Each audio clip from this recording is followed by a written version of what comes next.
Hani dışarıda görürüz ya böyle post bıyıklı işte kabanı üstüne atmış tam bir baba hani elini öpeceksiniz. Fakat taksiye biniyor ve olduğunu söylüyor. İnsanlar gerçek kimliğini takside yansıtıyor. O dikiz aynasından baktığınızda arkada olan biteni görüyorsunuz.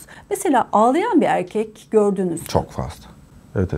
İstanbul'un en tekinsiz hattı hangisidir tespitlerinize göre? Taksim.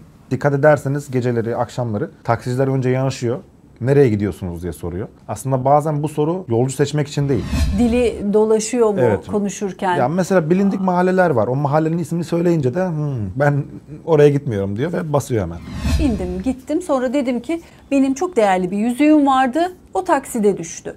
Çok fazla yaşandı bu. Şoförler, taksiler ön taraftan mesul. Arka taraftan mesul değil. Arka tarafta unuttuğunuz herhangi bir şeye ben suçlu olmuyorum. Gittiğinde böyle bir iz bırak hani istiyorum. Torunlara video bırakacağım yani. Durum böyle. Hamdullah Bey'in arabasına binerken 2 kere düşünün. Hayır düşünmeyin. Binin. Binin ve konuşun. Efendim merhabalar. Bugün bambaşka bir konu ve konukla karşınızdayız. Sizler onu sosyal medyada taksici Hamdi olarak biliyorsunuz. Gerçek ismini belki de ilk kez duyacaksınız. Hamdullah Bal. Siz hoş geldiniz. Hamdi Bey siz de hoş geldiniz. Teşekkür ederim. Ben de Hoş Hamdi bulduk. diyeceğim artık. Ya artık annem babam bile Hamdi diyor. Sosyal medyada çok tanınıyorsunuz ve takip ediyorsunuz. Yayın öncesi sohbetten ortaya çıkıyor ki bir video paylaştım. Ertesi günü tam 100.000 abone gelmişti. Doğru mudur? 100.000 takipçi kazanmıştım ve 24 saat içinde evet. Neydi o video? Arjantinli kadınların videosu vardı. Diğer video ise yabancı bir kadındı yine. 100 euro bahşiş vermişti. Telefonunu aracında unutmuştu. Ben o telefonu geri iade etmek için götürdüğümde 100 euro bahşiş vermişti. Onu paylaşmıştım. Hemen ardından ise sabah uyandığımda 100.000 takipçim vardı. Nereden gelmiş o 100.000 takipçi? Ya bütün Yani etkileşime geçmiş ve takibe mi almışlar? 55 milyon bende izlendi. Sadece benim sayfamda. Tabii ki de sayfalar, programlar, bu videoları alıp televizyon kanalları bütün her yerde paylaşılmaya başladı. Beni etiketleyerek. Tabii Mardinli sayfası işte Mardinli Hamdi diye paylaşmış. Batmanlı Hamdi diye. Diyarbakırlı Hamdi diye. Ya bütün şehirler nereli olduğumu bilmedikleri için kendilerine göre bir pay çıkartmışlar ve bunu paylaşmışlar. Aslında bu benim için çok iyi bir şeydi. İnsanlar da bu şekilde takip etmeye başladı. Fakat herkes beni Amerika'da olarak biliyordu. Televizyon kanallarına dahil. Amerikalı taksici diye konuk oldunuz. Haberi öyle yaptılar değil mi? Tabii. Hatta biz Amerikalı de başta taksici öyle değil. düşündük. Amerika'da yaşayan bir Türk var ve taksicilik yapıyor orada. Bu tarz videolar paylaşıyor ki benim ikinci videomdu. Fakat üzerime çok konuşuldu. Benim bile haberim yoktu. Yani ben İstanbul'daydım. Evde uyurken öyle diyeyim. Onlar beni Amerika'da diye paylaşmıştı. Bunun üzerine Amerika'daki bir gazete bunu öğreniyor. Bir şekilde artık bağlantılara geçiyorlar. Ve benim İstanbul'da olduğumu öğreniyor. Bahsedilen taksici Amerika'da değil İstanbul'da diye gazetede yayın yapıyorlar. Bizim buradaki gazeteciler de artık mecburen tekrardan değiştirmek zorunda kaldılar. Bir daha beni paylaştılar. Bu sayede bir daha benim reklamım oldu. Ya aslında benim için çok iyiydi. Bu sayede de çok fazla insan tanımaya başladı. O zaman netlik kazandıralım. Siz Batmanlısınız. Evet. Çok artık insanlar biliyor şu an. Taksicilik yapıyordunuz. Hikaye öyle başladı. Yani Evet. sonradan bir konsepte dönüştü. Ayrı konu ama onlar ilerleyen zamanda gelişti. Tabii ki ben... Başta bir taksiciydiniz. Tabii. Gece mi çıkıyordunuz? Ben gece çalışıyordum yani 3'ten 3'e vardiyalar var. Öğlen 3'ten çıkıyordum sabah 3'e kadar. Bu şekilde çalışıyordum. Gece zaten olaylar yaşanıyor çok Taksi fazla. sizin miydi yoksa? Yok ben şoför olarak Şoför çalışıyordum. olarak Tabii. çalışıyordunuz. Kaç yaşındaydınız başladığınızda? Yani bir 4 yıl önceydi 26 yaşında başladım.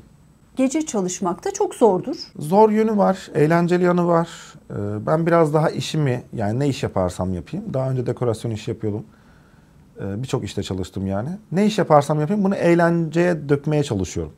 Orada kendimi mutlu etmek için. Bir şekilde bunu eğlenceye döküyorum. Taksi de benim için aslında biçilmiş kaftandı. Çok değişik insanlar geliyor. Kendimi geliştirmeyi de seviyorum. Çünkü her insanın fikri ayrıdır, düşünceleri ayrıdır. Ve insanlara bir şeyler katıyorlar. Bence en büyük okul, en büyük üniversite taksidedir. Çünkü her türlü insan biniyor. Hangi hatta çalışıyordunuz? Hat yok. İstanbul'da durak çok fazla kullanılmıyor duraklar. Tamamen yoldan spontane Yani evden yolcular. çıkıyordunuz. Tabii. Artık nereye? Yani bir gün Kadıköy'de oluyorduk. Ertesi gün ya da ertesi saat diyeyim. Gün demeyeyim. Başakşehir'de oluyorsunuz ya da Avcılar'da oluyorsunuz. Yolcu nereye? Sen oraya. Çünkü her tarafta İstanbul'da yolcu mevcut. Şimdi günümüzde aynı kafede otururken, bir kafede otururken yan masadakini bile kolluyorken taksicilik, özellikle gece çalışan taksici dostlarımızı ben hep düşünürüm, biliyor musunuz? Daracık bir alandasınız. Kim olduğunu bilmediğiniz, hangi uyruktan olduğunu bilmediğiniz birini hemen arkaya, yakınınıza oturtuyorsunuz. Evet. Çok tehlikeli. Ürpermiyor mu insan? Hani arkada tanımadığınız biri var, belki yabancı uyruklu biri. Uzunca bir yol gidiyorsunuz. Yoklama, dedektörle yoklama da yapmıyorsunuz taksiyi alırken. Evet. Ya çok tehlikeli. Evet, eğlenceli tarafı var, güzel tarafı var. Bilgi ediniyorsunuz, fikirleriniz değişiyor. Daha çok gelişiyorsunuz. Bir üniversite gibi ben düşünüyorum orayı. Fakat tehlikenin yönünde çok fazla var. Çünkü araca bindiklerinde birçok insan özellikle cumartesi günleri alkol alıyor. Tabii uyuşturucu alanlar var. Bu da taksici için bir tehlike, bir tehdit. Daha önce bana bile hani benim yaşadığım bir olay var. Bıçak dayadılar hani gasp etmek için. Arkada oturan adamı nasıl müdahale edebilirsin ki? Hani mümkünatı Ve yok. seyir halindesin. Seyir halindesiniz. Arkadan bıçağı çıkartıyor veya işte varsa silah, ki benim bir videomda var zaten, silah çekme olayı var. Bilmiyorum, ona denk geldiniz mi? Gerçek miydi? Tabii. Gerçek bir olay. Aslında silah çıkartmadılar. Hani çıkartıyormuş gibi. Ben de anlamadım. Hani silahları var mı yok mu? Fakat var olanları gördüm. Videoda olmadığım dönemlerde bıçak çekip işte boğazıma dayadılar. Tehdit bari konuşmalarla. Bunları ben yaşadım. Bütün taksiciler de zaten yaşıyor. İlla ki yaşıyor yani, öyle veya böyle. Haksız yere dayak yiyenler var. Çünkü birebirsiniz orada. 2 kişi, 3 kişi binince araca orada bir güçlü oluyorlar. Bir de sizin kim olduğunuzu biliyorlar. Hani bir taksicisiniz siz. Biraz daha basite alıyorlar. Aslında evde sinirlense bile, eşine kızsa mesela, gelip taksiciye patlayabiliyor. Çünkü birebir kalıyor. Ve onu küçük gördüğü için biraz da o şekilde müdahale edebiliyor. Diyor ki Hamdullah Bey, ben İran'a gitsem yol yürüyemem. O kadar tanınıyorum ki. Çünkü yabancı uyruklu turistlerle, işte misafirleriyle çektiği videolar daha sonra onların ülkelerinde televizyonlarda yayınlanıyor. Evet. Öyle bir etkileşim alıyor. Dolayısıyla işin seyri ilerleyen zamanlarda değişti. Konsept değişti, arabası değişti, formatı değişti, ama oraya gelene kadar olan dönemde, hani az önce gerçek miydi sorumu tekrar edeceğim. Evet. Oraya gelene kadar olan dönemde her şey gerçekti, değil mi? Hala her şey gerçek. O dönemlerde de gerçekti. Tamamen ben bir taksiciydim. Taksici kimliğimle bunu yapıyordum.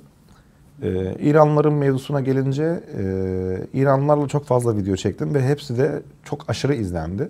Benim İran'da popüler olmamın sebebi de İranlı sayfalar etkileşim alabilmek için, benim videolarım izlendiği için, etkileşim alabilmek için kendi sayfalarında beni sürekli olarak paylaşıyorlardı. Kendi dillerinde altyazılar yaparak. Ben Taksim'e gittiğimde, insanlar bilir zaten, Taksim'de çok fazla İranlı turist gelir ve gezer orada. Taksim'e gittiğimde direkt olarak geliyorlar. Hani biz İran'dan geliyoruz. Yarım yamalak Türkçeleriyle. İran'dan geliyoruz işte, seni görüyorduk, izliyorduk. Aracını gördük, işte fotoğraf çekelim mi tarzında. O yüzden diyorum, hani İran'da ciddi anlamda bir popülerlik var şu anda. O popülerlikten sonra konsept değişti. Yok, şu an için araç popülerlikten sonra değişmedi. Mecburen değişti. Aslında ben işimi severek yapıyordum. Belediye tarafından yasaklandı bu. Hani yasakmış daha doğrusu. Araç içerisinde video çekmek yasakmış. O yüzden araç değişti. Yoksa... Siz bilmiyor muydunuz bu yasağı? Hayır, kesinlikle bilmiyordum. Öğrendikten sonra bırakmak zorunda kaldım. Çünkü buna devam etmek istedim. Daha önce video çekenler de vardı. Fakat onlara herhangi bir müdahale yapılmadığı için, sadece bana yapıldığı için ben de bunu biraz inat ettim. Ve daha büyük bir araç, offroad aracı, herkesin alamayacağı veya herkesin binemeyeceği bir araç yapmak istedim ve dikkat çeksin istedim aslında. Zaten aracı da gösterirsiniz buralarda bir yerde. Tabii. Efsane bir araç oldu. İnsanların dikkatini çekiyor. Turistlerin özellikle çok mutlu oluyorlar. O araca bindiklerinde de mutlu oluyorlar. Bir de ücretsiz. Para alışverişi yok bu araçta. Yani her şey aslında hala gerçek. Her şey aslında hala tanımadığım insanlar gelip araca biniyorlar. Sadece tek fark şu, orada kameranın olduğunu biliyorlar artık. Fark Yani artık bir bu. hazırlık yok mu? Çünkü Hiçbir çok hazırlık aykırı tipleri ve aykırı konuşmaları da görüyoruz. Yolcu gibi binmiş, siz izin isteyip soru sormaya başlıyorsunuz. Burada hiçbir kurgu yok mu? Şöyle söyleyeyim, birkaç konuk var. Hala devam ediyorum konuk ağırlamaya. Çok aykırı dediğiniz gibi, çok aykırı bir tip varsa aracımda konuk etmeye çalışıyorum. Onlar konuk olarak geliyorlar. Ama hiçbir soru hazırlığı, herhangi bir program gibi bir şey değil. Tamamen bir yerden bir yere giderken ben seni götüreyim müsait olduğum bir zamanda ve sen bir yere gidersen eğer beni çağır, ben seni götüreyim diyorum. Ya aslında yine doğal. Arada bir konuklar oluyor fakat yine hala sokaklara çıkıp bir anda insanlara yanaşıp buyurun ben sizi götüreyim işte otobüs duraklarına veya taksilerin yoğun bir şekilde çalışamadığı Taksim gibi yolculara yetişemediği bölgelerde ben hemen yanaşıyorum. Buyurun ben sizi götüreyim, hem de ücretsiz. Kameram çekimde, bilginiz olsun diyorum. Ona göre bir şeyler illaki çıkıyor. Her insanda bir hayat hikayesi vardır. Ve her insan Tanıyorlar mı kendine göre artık farklı. sizi? Tabii ki artık. Arabayı görür görmez neyle karşılaşacaklarını bilerek o arabaya biniyorlar. Ya çok fazla o yüzden konuşmamayı tercih ediyorlar. Çünkü biliyorsunuz hani bazen insanlar rahat davranıp bazı şeyleri konuşabiliyor. Fakat paylaşıldıktan sonra milyonlara ulaşınca bir pişmanlık geliyor bazılarına. Kaldır diyen oluyor mu? Çok fazla. Çok fazla video kaldırmışlığım da var yani. O kadar etkileşimi öngörmüyorlar, hesaplamıyorlar. Bir anda TT olunca, Evet. virale girince pişman oluyorlar. Yeni konsepte arabaya alacağınız yolcu adayında neye dikkat ediyorsunuz? Ya farklı olması önemli. Giyim kuşam dahil mi? Giyim kuşam ya çok düzgün tipli benim işime yaramaz. Öyle söyleyeyim. Hani video çekeceksem eğer. Fakat her insanda bence bir video olayı vardır. Ben bugün herhangi sokaktan herhangi bir insanı bile araca bindireyim. Ben oradan bir şey çıkartırım yani. Çünkü her insanın bir hayat hikayesi, bir mücadelesi vardır mutlaka. Veya yaşamış olduğu iyi bir olay veya kötü bir olay vardır. Ya bence her insan benim için bir video. Taksiciler, taksi şoförleri sohbet eden müşteriyi mi severler? Sessiz sedasız giden müşteriyi mi? Genelde sohbet etmeyi seviyorum taksicilerle ama aklımda hep şu soru olur. Ya adam kafasını dinleyecek belki. Belki sohbet istemiyor. Böyle bir tercihi var mıdır? Yoksa sıkılmış oluyorlar, onlar da sohbet isterler mi? Ya taksicileri bilemem ama yolcular genelde sohbet etmeyi istiyor. Ben şahsen yani benim için problem yoktu hani. Siz zaten konuşanı arıyorsunuz. Çünkü yok, ben videodan önce söylüyorum. Hani bir taksici olarak söylüyorum. Bir video çeken biri olarak değil de. İnsanlar konuşmayı seviyorlar. Benim müşterim vardı. Hatta sırf psikolog olarak beni kullanıyordu. Gecenin işte saat 1'inde 2'sinde beni arardı. Trafiğin boş olduğu dönemlerde, zamanlarda. Arardı, alırdım onu. 2 saat, 3 saat boyunca hatta Tuzla'ya gidip geliyorduk yani. Sadece sohbet etmek için. Hani yol esnasında taksimetrede yazsın diye. Tıpkı bir psikolog gibi yani 1 saatlik bir psikoloğun ücreti ne kadarsa buna benzer bir şey işte. Taksimetreni aç, Tuzla'ya gidelim ve gelelim. Bu esnada sohbet edelim. Yalnız biriydi herhalde. Bir kadındı, evet. Derdini anlatıyordu. İşte ne yapacağım, böyle yapacağım, şöyle yapacağım. Aynı şekilde erkekler işte gelip sohbet ediyor. Eşiyle kavga edenler. Çünkü insanlar gerçek kimliğini takside yansıtıyor. Ben buna inanıyorum. Bir otobüste yansıtamaz. Böyle bir ortamda yansıtamaz. Çünkü 2 kişi, 3 kişi var. Veya çevresinde tanıdığı insanlar var. Fakat takside tek bir kişi var. Ve hiçbir şekilde bir daha onunla denk gelmeyecek. Yani milyonda bir belki. Denk gelmeyeceği için de bütün açık kimliğini belirtiyor aslında. Ne olduğunu. Bazen mesela dışarıda görürsünüz mafyatik tipli. Fakat taksiye binerler böyle bir kedi gibi olurlar. Bir bakarsın adamın içinden bambaşka bir şey çıkıyor. Veya kadın hani çok hanımefendi görünen bir kadın. Asla böyle şeyler yapmaz diyeceğiniz bir kadın. Taksiye bindiğinde çok farklı şeyler yapabiliyor veya konuşabiliyor. Bir hanımefendi aldım taksiye diye düşünürken bambaşka biri çıkıyor. Beyefendi de çıkabiliyor. Bir beyefendi diye aldığım mafya diye hani mafya babası derken hani dışarıda görürüz ya böyle post bıyıklı işte kabanı üstüne atmış tam bir baba hani elini öpeceksiniz derecesinde. Fakat taksiye biniyor ve eşcinsel olduğunu söylüyor. Hani bunu da kimse Bunu bilmiyor. neden size söylüyor? Yani bilemiyorum onu da.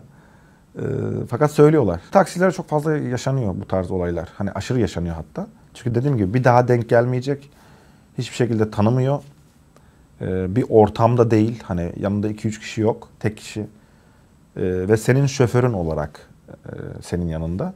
Sonuçta taksici hani bir yolcu bindikten sonra sadece siz özel şoför oluyorsunuz aslında.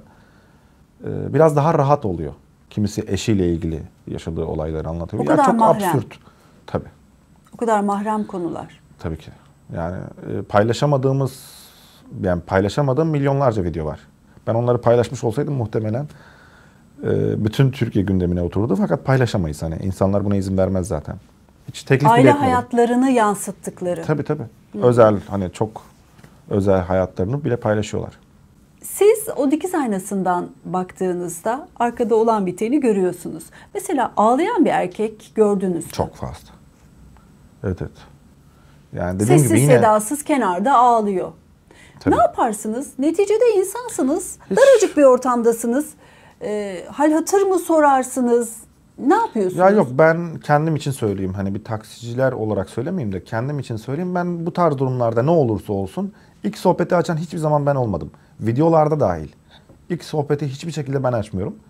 Onlara bırakıyorum yani. Eğer onlar sohbet etmek isterse ederler, istemezlerse etmezler. Çünkü ben bir şoför olarak kendim orada, o benim işimdi yani. İşime saygı içinde kalkıp da oradaki insanlara bir şeyler sormamaya çalıştım. Fakat sadece bunu turistlerde değiştiriyordum. Turistlerde muhabbeti ben açıyordum. Sebebi de şu, İngilizceniz? yeterli derecede. Burada takside Biliyor öğrendim. muydunuz, takside mi Hayır, öğrendiniz? takside öğrendim. Takside 6 ay öğrendiniz. içinde bir inatla yine inatlaştım. 6 ayda öğrendim İngilizceyi. Başka hangi dilleri öğrendiniz? Bu kadar. İngilizcem Arapça? var. Yok, Arapçam yok. İngilizcem de işte yeterli diyebileceğimiz, hani sohbet edebilecek seviyede yeterli diye düşünüyorum. Yani bir taksici için ve Türkiye'de yaşayan biri için yeterli. Turistlerde ben bunu değiştiriyorum. Turistlerle sohbet etmek daha iyi oluyordu. Sebebi de şu: turistler taksiye bindiklerinde çok korkuyorlar. Dolandırılacağım, taksici bana asılacak. Genelde kadınlar veya kızlar diyeyim. Şöyle olacak, böyle olacak düşünceleri çok fazla olduğu için ben hemen o algıyı kırmak istiyordum. Hani çünkü böyle değil. Her insan aynı değil. Bu duyumla mı Türkiye'ye geliyorlar? Tabii ki de. Hani taksiye Yani bindiğinizde direkt dikkat olarak, edin. tabii kesinlikle çok duyum değil yani, hani eminler.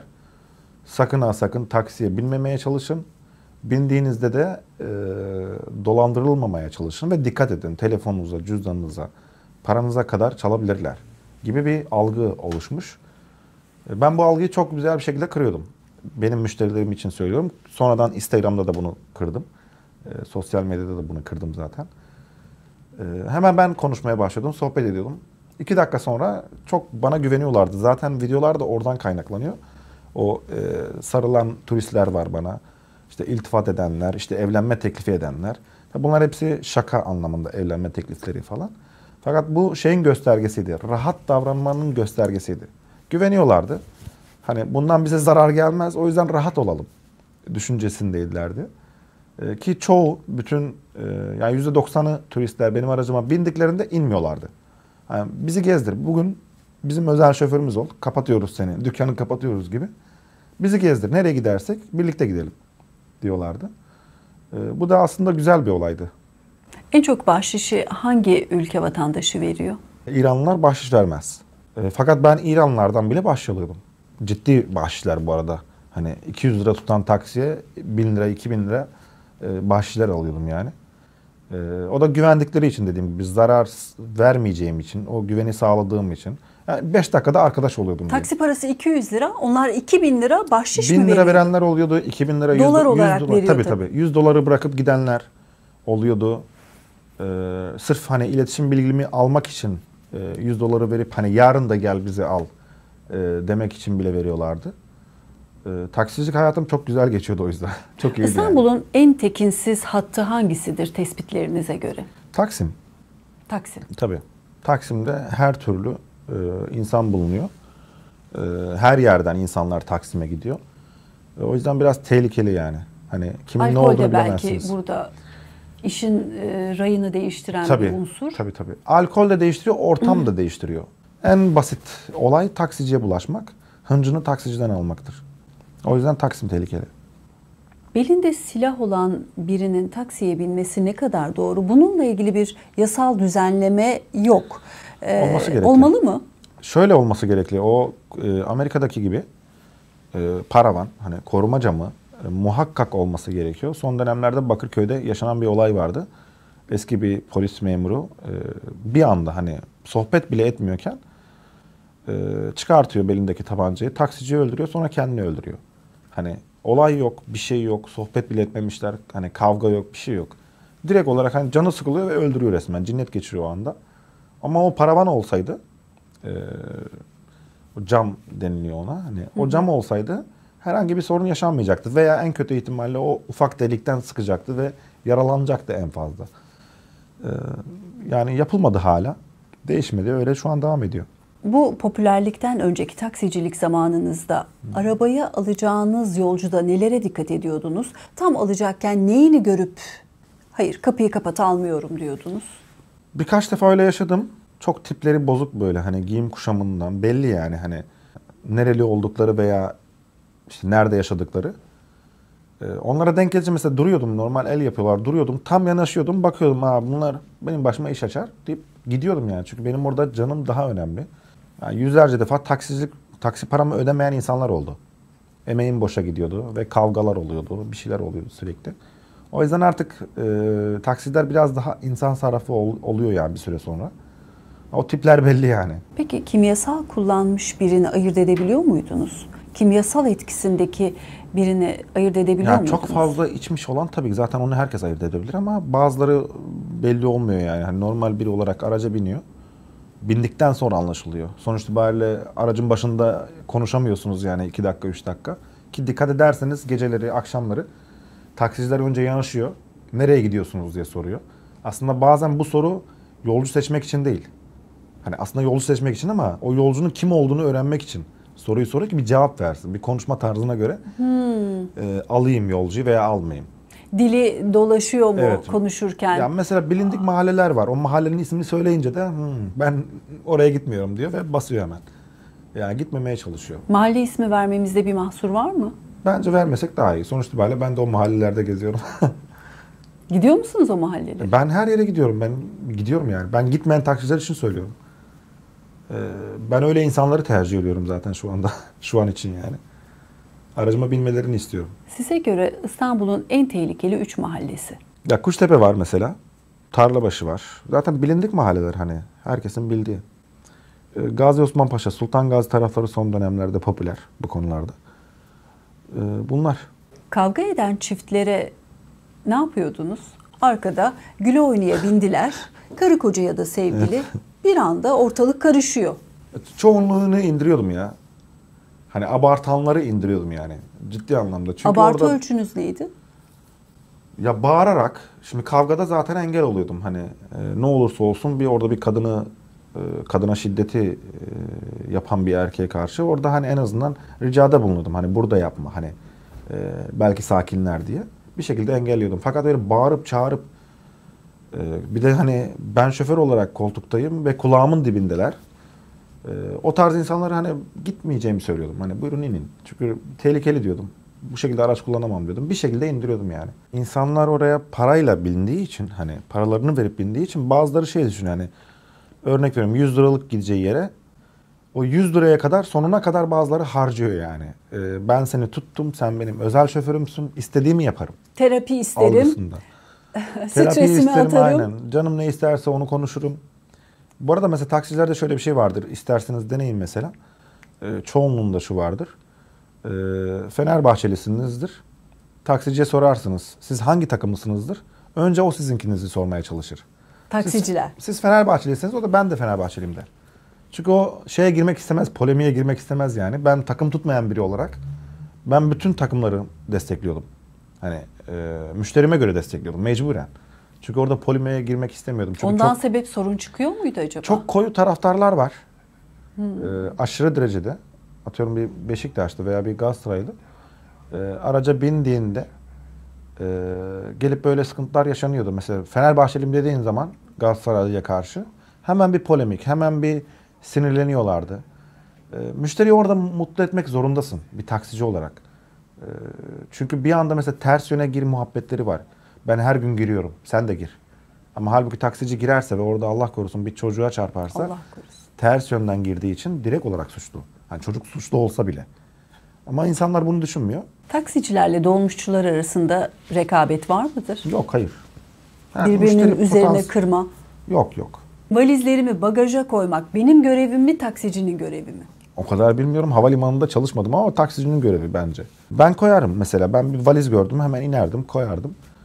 Özellikle valiz gördüğüm zaman. Çünkü valizde nereye gideceği belli değil. Muhtemelen uzun yoldur yani. Ve bahşişini almak istersin bence. Bugüne kadar aldığınız en yüksek bahşiş?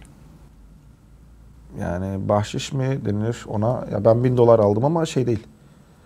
Bahşiş değildi yani, nasıl diyeyim. Para unutulmuştu aracımda. Evet. $1000 aldım ama bu bahşiş mi sayılıyor bilmiyorum. Ne kadar kalmıştı ki o arabada? $50.000 aracımda unutulmuştu. Ve ben 2 gün boyunca onları aradım bulmak için. $50.000. $50.000. Çantayı bırakmış inmiş. Çantayı ve küçük başka bir çantası, 2 çanta aslında. Cüzdanı olan, minik olan. İkisinde $50.000. $50.000. Otelde ben Ne zaman fark ettiniz? İndi, siz devam ettiniz. Aslında benim müşterim çalmak isterken ben fark ettim. Çünkü müşteri sol taraftan bindi. Ben o çantayı diğer müşteride görmüştüm. Aynı çanta. Onu indirdim. Diğer müşteri sol taraftan binince ortaya doğru yanaştı önce. Ben tabii dikiz aynasından görüyorum. Sonra bir tedirgin bir şekilde biraz daha yanaşmaya başladı. Ben sağıma baktığımda hemen söyledi. Aa, burada çanta varmış dedi. Halbuki Yakalandı. görmüştü tabii. Görmüştü. Ben bir şey demedim. Ha, tamam dedim. Diğer müşterinin dedim. Müşteri inince böyle bir açtım hemen göz ucuyla. Para miktarını gördüm, hani çok fazlaydı. Hemen kapattım, hiç dokunmadım. Belediyenin de kameraları vardır. Araç taksilerde. Hemen işte çantayı alıp kameraya gösterdim. Hani içinde para olduğunu, dokunmadığımı. Önce bir dedim kameraya göstereyim. Çünkü şöyle bir olaylar da yaşadım daha önce. Atıyorum cüzdanını unutuyor adam. İçinde 1000 TL var. Fakat polisi arıyor. Benim cüzdanım diyor takside düştü. 10.000 TL para içinde var. Şimdi bunu nasıl kanıtlayacaksınız? Evet. Zor bir durum. O yüzden ben kameraya hemen gösterdim. Hani paralar burada, ben dokunmadım. Tekrardan kapattım. Kameranın görebileceği bir noktaya bıraktım. Ve 2 gün boyunca o insanları aradım. Nasıl Buldum. aradınız? Aynı hatta mı? Ya oteli hatırlamıyordum. İsim olarak hatırlamıyordum. Bölgeyi biliyordum. Bayrampaşa'da bir oteldi. Fakat otel ismini hatırlamıyordum. Bütün otelleri, Bayrampaşa'daki bütün otelleri gezdim. Onlar da başka bir taksinin peşindeymiş. Polise haber vermişler. Biz çantamızda $50.000 var. Bir takside unuttuk. Plakası da şu. Benim plakayla alakası yok. Çünkü ben adamı bırakırken 2 taksi bekliyormuşuz. Adam öndeki taksinin plakasını almış. Benim almamış. Herkes o taksiye odaklanmış. Hatta nezarete almışlar. Diğer taksiyi. Evet. Adam sizi görünce ne yaptı? Yani beni tanımadı zaten. Ama moralsiz bir şekilde teşekkür etti. Çantayı görünce ne yaptı? Teşekkür etti sadece. Gitmeye çalıştı. Dedim nereye gidiyorsun sen? Hayırdır? Biraz otel müdürü geldi hemen. O zamanlar tabii video işi yok. Tanınan biri değilim. Otelin müdürü geldi. Biraz sohbet ettik. Dedi ki işte bizim müşteri zaten birazdan gelir falan dedi. Ben dedim ki 2 gündür çalışmıyorum. Bilginiz olsun. Ona göre ücretimi istiyorum yani. 2 gündür ben sizi aradım. Ha, siz talep Para burada. ettiniz. Tabii ben talep ettim. Ama otel Alıp müdürüne gidecekti dedim. yoksa. İşte otel müdürüne dedim. Adamın ne olduğunu bilmediğim için. Baştan dedim otel müdürüne söyleyeyim ki hani yardımcı olsun o konuda. Ben de emindim dedim herhalde çıkarır buradan bir 5.000 verir yani. $45.000 pasaportu, işte kimlikleri, sadece para değil yani, bir sürü eşyası var. Fakat adam aldı böyle teşekkür etti. Direkt gitmeye çalıştı. Otel müdürü durdurdu. 2 gündür seni arıyor ve bir Böyle gidemezsin. ücret vermelisiniz dedi. Ondan sonra çıkarttı, böyle bir deste verdi hemen. Gitti tekrardan. Hiç böyle bir daha teşekkür falan da etmedi. O da $1.000. Evet. O an Yani dediniz $1.000 mi? güzel bir rakam ama Bu çantayı bu kadar uğraşmasaydım keşke dediniz mi? dedim sonradan, ama sonra bir daha dedim ki iyi ki de vermişim dedim. Çünkü sonuçta helal olmayan bir para. Sıkıntılı bir para yani. Ama işte böyle insanlar da var mesela. Ona kalsaydı direkt teşekkür edip gidecekti yani hiç. Mesela ben sizin taksinizi kullandım, indim gittim, sonra dedim ki benim çok değerli bir yüzüğüm vardı, o takside düştü. Çok fazla yaşandı bu. Siz nasıl ispat edeceksiniz benim sizin taksinizde düşürmediğimi? Ve Şimdi, ısrar ediyorum, tahsil etmek istiyorum. orada sadece başınıza bela almış oluyorsunuz. Onun dışında herhangi siz de ispat edemiyorsanız bir problem yoktur. Bir de biz, yani şoförler, taksiler ön taraftan mesul. Arka taraftan mesul değil. Arka tarafta unuttuğunuz herhangi bir şeye ben suçlu olmuyorum. Yasal olarak da. Yasal olarak. Çünkü arkada unutuyorsunuz ve yeni müşteriler bindiği için benim çok fazla mesela başka bir tane müşterimin ki dedektif gibi davrandık. Konsoloslukta çalışan, Amerika konsolosluğunda çalışan biriymiş. Aracıma bindi otelde. Başka bir otele bıraktım falan. Başka bir yolcuyu aldım. Onlar da İranlı. İranlı 2 tane kızı aldım. Başka bir otele bırakırken çantayı orada görüyorlar ve cüzdanına koyuyor. İşte karakola gittik falan. Beni aradılar. Hatta konsolosluk olduğu için biraz polis abiler başına iş açarsın bak. O paraları getir. Adamın pasaportu var. En azından pasaportu getir dediler. Dedim ki para bende yok. Pasaport bende yok. Arkada unutulmuş bir olay. Ama dedim ben dedim halledeceğim dedim. Bir şekilde savcılıktan belediye kameralarını istedik. Geldi güvenlik kamerası. Kadınlar orada almış. Ki ben o kadınlardan şüphelendim. Dedim ki iki yolcu aldım zaten. Bir bu adam, bir de bu 2 İranlı kadın. Başka kim alabilir yani? Ben almadıysam onlar %100. Bir marketin kamerasından da baktık. Adam benim taksiye binerken çantası elinde. İnerken çanta yok. Yani kesin olarak takside. Daha sonra o otele gittik. O kızları bulduk. Tarif ettim. Böyle böyle 2 tane İranlı kız dedim. Evet burada kalıyorlar dedim. Yine bir İranlı. Evet. Polisleri yardımcı oldular. Dedim ki hani yardımcı olun. Ben biraz hani bir sert konuşacağım onlarla. Ki çantayı getirsinler. Dedim ki hani siz hapise gireceksiniz dedim. Tutuklanacaksınız. 5 yıl bunun cezası var dedim. Hırsızlık işte falan filan bayağı bir saydım. Bir de dedim adam konsoloslukta zaten bittiniz dedim. Hani ülkeden çıkışınız yok dedim sizin. Biraz korkutmak istedim evet. Hemen biz yanlışlıkla çantamıza koymuşuz falan filan dediler. Gidip getirdiler işte. Öyle o konuyu da kapattık. Hamdullah Bey, sizin için troll diyenler var. Siz troll müsünüz? Ne konuda troll ama? Nasıl bir troll? Yani bu popülerliğiniz, bu kadar etkileşim almanız, işte bir yerler ve birileri tarafından destekleniyor, öne çıkarılıyor. Aslında o trollük yapıyor. Ya hakkımda söylenmeyen şey kalmadı. Ve her paylaştığım video 1 milyonun altında değil. Hepsi yani 1 milyon üzerinde. Yani nasıl bir trollükten bahsediyorsunuz? Onu biraz... İlk kez benden duymadınız herhalde. Yani yazanlar var, yorum olarak yazanlar var. Benim amacım şu an sadece para değil. İyi tanınmak istiyorum, iyi bilinmek istiyorum. Sokağa çıktığımda insanlar... bu arada ben resmiyeti mesela falan hiç sevmiyorum. Hamdi Bey değil de Hamdi abi hoş geldiniz. Hani mesela çıkalım bir 5 dakika bir sokakta dolaşalım. İlla ki birileri gelip direkt olarak tokalaşacaklar. Yani böyle hani merhaba değil de direkt tokalaşıyorlar. Kafa selamı dediğimiz olay. Ben bundan mutlu oluyorum. Şimdi bence insanların mutlu olma anlayışı çok farklıdır. Hani para mı, paradan mı mutlu olursunuz yoksa insanların bir sözünden mi mutlu olursunuz? Ben samimiyetten mutlu oluyorum. İnsanların beni tanıyıp güzel sohbet etmesi, beni iyi bilmesi. Sadece bir mücadele içindeyim. Yani hayata karşı. Tanınmak istiyorum. Ama iyi tanınmak istiyorum. Hani. Tanınmak, ünlü olmak istiyorsun. Hayır. Ünlü değil. Nasıl diyeyim size ya? Ya iyi biri olarak tanınmak istiyorum hani. Bir yer edinmek istiyorum. Bu dünyada hani göçüp giden insanlar olacak. Hepimiz öleceğiz yani. Ama gittiğinde böyle bir iz bırak hani istiyorum. Benim de böyle bir şey olacak işte muhtemelen. Böyle bir iz bırakıp gideceğim. Torunlara video bırakacağım yani. Bu beni mutlu ediyor. Ünlülerden size teklif geliyor mu? Çok fazla. Sanatçılar. Şu tanıtımı gelin sizin arabanızda yapalım diye. Evet. Para teklif ediyorlar mı? Birkaç tane kişinin yapmışlığım bile var. Para karşılığı. Tabii. Bayağı bir tanınan. Kim acaba? Bir geriye dönük bakayım. Ya isim olarak şu an zaten hatırlamıyorum, bakacağım ama. Burada da söylemeyi de istemem. Çünkü sonuç itibariyle bir PR çalışmasıydı. Fakat bir anda denk gelmiş gibi yine yapmadık yani. Hatta iki tanesini sildik zaten. 1 ay süre vermiştik. 1 ay sonra sileriz diye. Yani var. İnsanlar sonuçta izlenmek istiyor. Sonuçta artık her şey sosyal medyada. Televizyonlar falan bitti biliyorsunuz yani. Artık YouTube, Instagram, işte diğer platformlar. Her şey burada artık.